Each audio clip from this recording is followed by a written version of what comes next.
ఒక్కొక్కసారి భగవంతుని చేష్టితం ఎలా ఉంటుందంటే పైకి చాలా కష్టంలా కనపడుతుంది, కానీ ఆవిడ కష్ట రూపంలో చిన్న కష్టం ఇచ్చి పెద్ద సుఖాన్ని ఇస్తుంది. మనకి తెలియదు ఆ విషయాలు.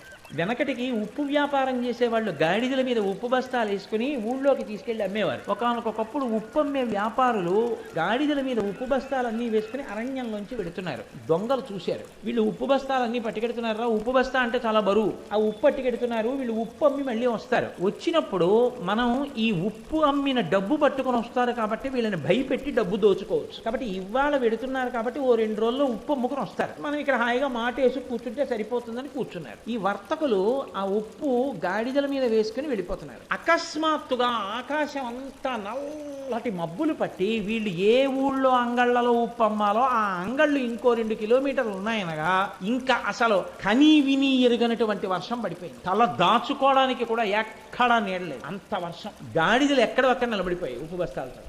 ఎప్పుడైతే అంత వర్షం 2-3 గంటలు కురిసేసిందో గాడిదల పని తేలికైపోయింది. ఎందుకంటే ఉప్పు అంతా కరిగిపోయి కిందకి వెళ్ళిపోయి ఎక్కడ ఉప్పు లేదు. వానంతా తగ్గిన తర్వాత వీళ్ళు గాడిదల్ని తోలదామని చూస్తే గోనెలు తప్ప లోపల ఉప్పు లేదు, కరిగి వెళ్ళిపోయి. వీళ్ళు బాధపడుతూ వెనక్కి తిరిగి వస్తున్నారు. అందులో ఒక వర్తకుడు అమ్మవారిని నింద చేశాడు.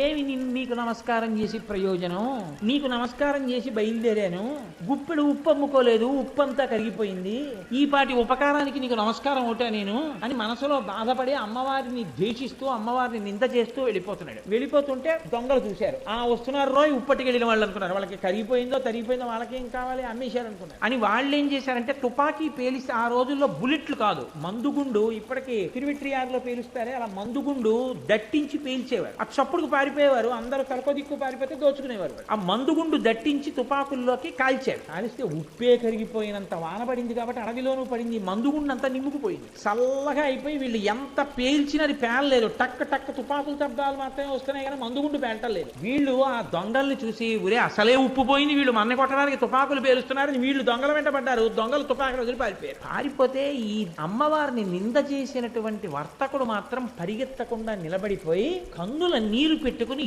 ఏడుస్తూ భూమి మీద పడ్డాడు. మిగిలిన వాళ్ళు వచ్చి అన్నారు, ఎందుకురా ఏడుస్తున్నావు, ఎందుకు అలా పడిపోయావు అన్నారు. ఏ తుపాకీ పేలలేదుగా, ఎందుకు అలా పడ్డావు అన్నారు. కాదురా, ఉప్పు బస్తాలు తడిసిపోయాయని ఉప్పు పోయిందని అమ్మవారిని తిట్టాను. ఉప్పు బస్తాలు తడిసిపోయి ఉండకపోతే ఉప్పు అమ్మిన డబ్బుతో వచ్చేవాళ్ళం, ఈ పాటికి దొంగలు చంపేసి ఉండేవారు. అమ్మవారు ఉప్పు తీసేసింది, ఉప్పు తినే అదృష్టాన్ని మిగల్చింది. నేల మీద ఇంకా నాకు మెతుకులు మిగిలాయి. కాబట్టి అమ్మవారు ఎంత దయామయురాలో తెలియక తిట్టాను రా, ఉప్పు కరిగిపోతే కరిగిపోయింది కానీ నా ప్రాణాలు నిలబడ్డాయి రా అన్నాడు.